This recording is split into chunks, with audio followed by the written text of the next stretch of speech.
border is secure. The border, we are working to make the border more secure. That has been a historic challenge. That was Homeland Security Secretary Alejandro Mayorkas misinforming the American people. The border is not secure. He's denying the wide open border, despite historic migrant and drug crises and illegals coming through. My next guest just returned from a trip to the southern border, and she is here to tell us firsthand what she witnessed. Joining me right now is Iowa Senator Joni Ernst. She is a member of the Armed Services, Small Business, and Agriculture Committees. Senator, it's good to see you. Thanks very much for being here. You're pushing a bill to increase penalties for people who help cartels evade Border Patrol.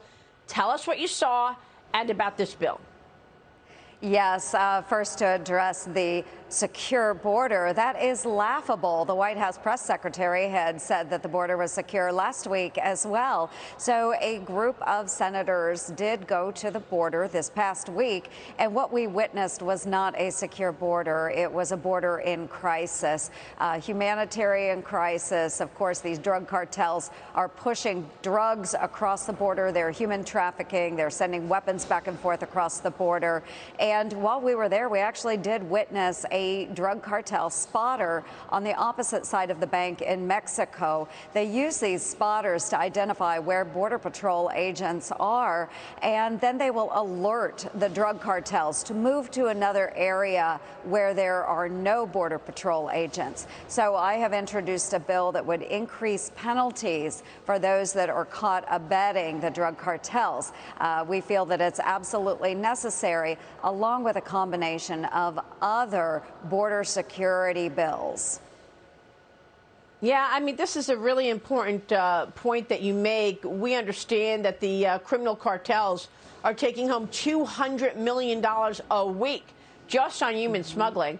And then you've got the fentanyl crisis as well, made in China, pushed through Mexico into America. Why is this administration ignoring all of this?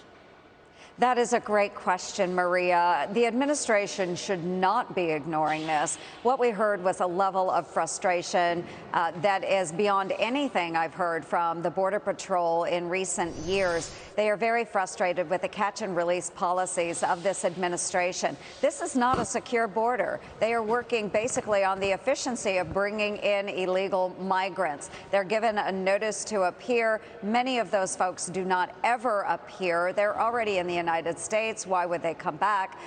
But it was appalling as well to hear about the issues that the women and children are facing as they're being trafficked to the border, the sexual abuse, the physical abuse. Those that are sick or lame and fall behind are left to die on these landowners' property. It's appalling, and I can't believe the president is not addressing it.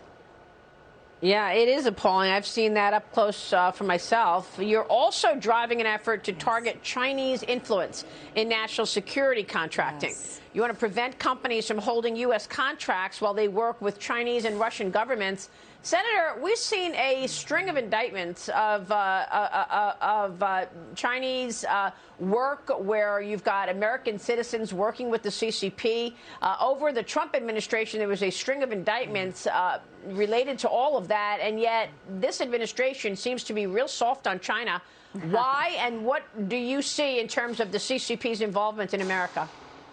Yes, well, I can't give the motivations for this administration. I don't know that anyone can. But what I have come to learn is that for this administration, it's just easier to turn a blind eye and allow the status quo to go forward rather than to address very serious, real pressing issues for the American people. This is an issue about national security, and it does need to be addressed, which is why we are pressing this effort. Okay, we will leave it there. Senator, it's good to have you this morning. Thanks very much. Thank you so much.